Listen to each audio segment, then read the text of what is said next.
Në ambientet e Grand Hotel Europa u zhvillua takimi i tretë i projektit ndërkombëtar Smart Mober, një iniciativë financuar nga programi Interreg Adrionipa 3 dhe Bashkimi Evropian, që synon forcimin e bashkëpunimit ndërmjet vendeve të rajonit Adriatiko-Jonian në fushën e transportit të qëndrueshëm. Takimi i organizuar nga Këshilli i Qarkut të Shkodrës në bashkëpunim me Institutin Kombëtar të Transportit, mblodhi përfaqësues të institucioneve, operatorë të transportit publik e privat si dhe ekspert teknik e akademik. Qëllimi kryesor ishte prezantimi i versionit përditësuar të pilotit Smart Mober dhe diskutimi mbi fazën e analizës së implementimit të sistemit për numërimin automik të pasagerëve në transportin publik urban. Ky projekt nuk është vetëm një iniciativë teknike, është një vizion i përbashkët për të ndërtuar një Shkodër më të gjelbër, më të qëndrueshme në përputhje me standardet më të mira evropiane dhe zhvillimit urban dhe mjedisor. Smart Mober përfaqëson modelin e bashkëpunimit efektiv nëpërmjet institucioneve publike, partnerëve teknik dhe komunitetit vendor. Ai dëshmon se kur bashkohen ekspertiza, teknologjia dhe vullneti për ndryshim, rezultatet janë konkrete dhe me ndikim të qëndrueshëm.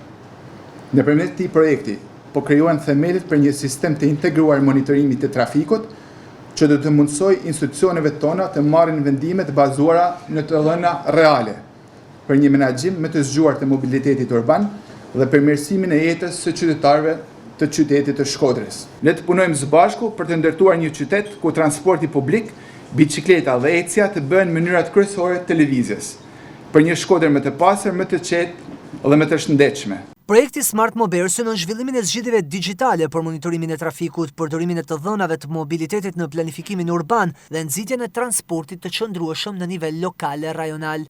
Pra ky takim në vetvete ka nevojë për inputin tuaj për të pasur një pilot definitiv dhe për të vazhduar me implementimin fizik të tij që shpresojmë, nëse çdo gjë shkon mirë, të fillojë diku nga mesi i vitit tjetër. Dhe ju do ta shikoni kur të jepnin autobusët tu në Shkodër që do të ketë sensor, do të ketë GPS dhe çdo gjë do jetë në terren.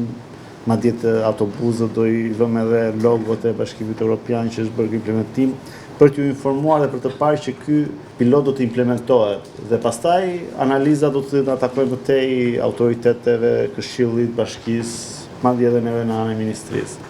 Procesi i digitalizimit në transportin publik fillon që ke harta, ke vendodhja e stacioneve dhe janë këto baza e të dhënave për të publikuar më tej, për ta digitalizuar më tej, për ta bërë edhe publikimin siç tash pak më parë në Google Maps apo në çdo platformë tjetër digjitale që i jep akses çdo përdorësi për të pasur një informacion, sepse do ta kemi të qartë që transporti publik nuk fillon tek autobusi, por fillon tek stacioni i autobusit. Pra është aty ku merret informacioni se si përdoret, se ku shkon e kështu me radhë. Ne kemi pa këtë nismë si një mundësi reale për të modernizuar shërbimin e transportit publik në qytetin e Shkodrës, si dhe për të ofruar me standardet bashkëkohore të mobilitetit urban. Në Shkodër projekti po zbatohet duke testuar një linjë urbane pilot pajisur me teknologji moderne për mbledhjen e të dhënave. Pjesëmarrësit theksuan rëndësinë e bashkëpunimit ndërinstitucional për ndërtimin e një modeli të qëndrueshëm të menaxhimit të transportit publik dhe u dakursuan për hapat e mëtejshëm në përmirësimin e fazës pilot përmes analizave teknike dhe feedbackut institucional.